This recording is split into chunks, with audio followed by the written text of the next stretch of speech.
বিৰোধ কৰিব লাগিব বিৰোধ কৰিব লাগিব ইনকলাব জিন্দাবাদ বিৰোধ কৰিব নোৱাৰা বিজেপি চৰকাৰ জিন্দাবাদ মুক্তি সংগ্ৰাম সমিতি জিন্দাবাদ বিৰোধ কৰিব নোৱাৰা বিজেপি চৰকাৰ বিৰোধ কৰিব লাগিব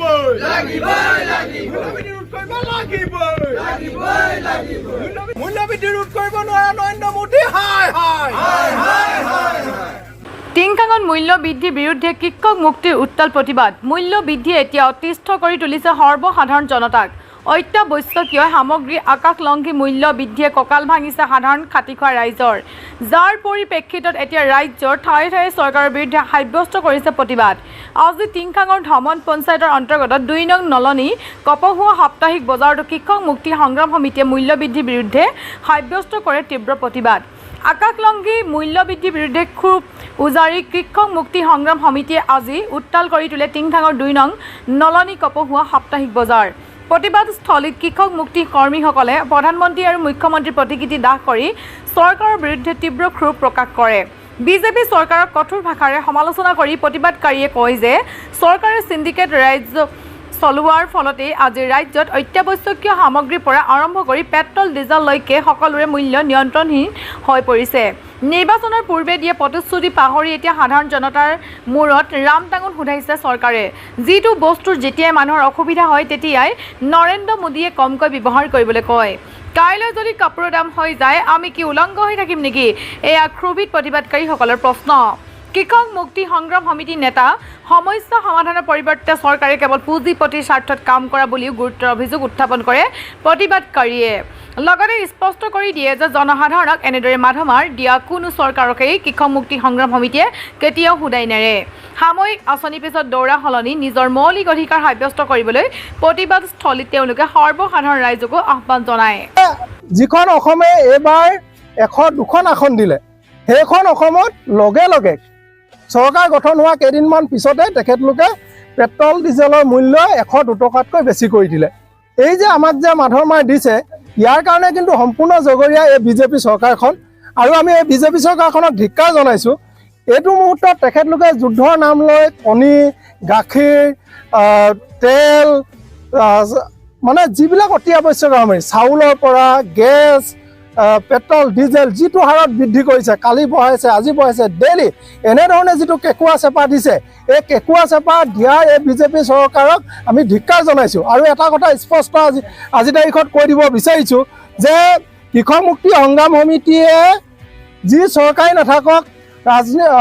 নিৰ্বাচনৰ আগতে হওক পিছতে হওক কিন্তু কৃষক মুক্তি সংগ্ৰাম সমিতিয়ে জনবিৰোধী কাম কৰিলে যি চৰকাৰী নকৰক আমি সেই চৰকাৰৰ বিৰুদ্ধে প্ৰতিবাদ কৰিম আমি কাৰণ ৰাইজৰ লগত আছোঁ আৰু ৰাইজৰ লগত থাকিম আমাক নৰেন্দ্ৰ মোদীয়ে কৈছিলে যে আমাৰ সাধাৰণ গাঁৱৰ মানুহে হাৱাই চেণ্ডেল পিন্ধে তেখেতলোকক আমি হাৱাই জাহাজত উঠাম কিন্তু এতিয়া আমাৰ গাঁৱৰ এনেকুৱা অৰ্থনৈতিক অৱস্থা হৈছে মূল্যবৃদ্ধিয়ে এনেকুৱা জুৰুলা কৰিছে যে এতিয়া হাৱাই চেণ্ডেল পিন্ধিবৰ কাৰণে বাদেই হাৱাই চেণ্ডেল কিনাৰ কথা ভাবিবলৈ নোৱাৰা হৈছে আৰু এটা কথা দেখিছোঁ যিটো বস্তুৱে যেতিয়া মানুহৰ অসুবিধা হয় তেতিয়া নৰেন্দ্ৰ মোদীয়ে কয় বোলে তেল কমকৈ খাবা সোণ নিকিনিবা কাইলৈ যদি কাপোৰৰ দাম হৈ যায় আমি কি উলংঘ হৈ থাকিম নেকি আমাৰ কথাটো হ'ল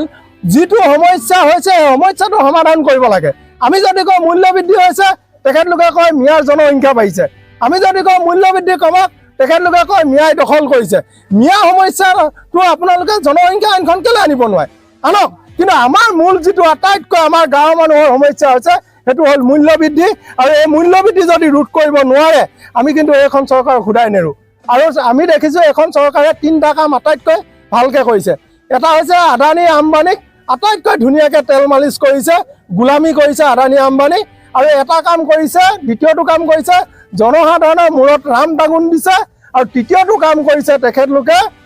আমাৰ নৰেন্দ্ৰ মোদীয়ে বিদেশ ভ্ৰমণ ইমানেই কৰিছে ইমান ধুনীয়াকৈ বিদেশ ভ্ৰমণ কৰিছে আজিৰ দিনত দিনক দিনে গৈ আজিৰ দিনত $1 ভাৰতৰ মূল্য 96 रुपीज প্লাছ হ'লগৈ গতিকে এনেকুৱা ধৰণৰ কাম কাজে এখন চৰকাৰক আমি ধিক্কাৰ জনাইছোঁ আমাৰ চিধা কথা কোনো কাৰণতেই অসমৰ জনসাধাৰণক সাধাৰণ জনসাধাৰণক ঘাটি কৰা জনসাধাৰণক মাধৰ মাৰ দিলে আমি কৃষক মুক্তি সংগ্ৰাম সমিতিয়ে কেতিয়াও শুদাই নেৰোঁ। আৰু ৰাইজৰ প্ৰতি আমাৰ এটাই আহ্বান যে আঁচনিৰ পিছত এই দৌৰিবলৈ বাদ দিয়ক। তেতিয়াহে মন্ত্ৰী MLA চৰকাৰে ৰাইজৰ পিছত দৌৰিব আৰু তেতিয়াহে সেই মন্ত্ৰী MLA আমাৰ মৌলিক আমাৰ দায়িত্ব আমাৰ মৌলিক যিখিনি অধিকাৰ সেই অধিকাৰখিনি তেখেতলোকে ৰূপায়ণ কৰিব।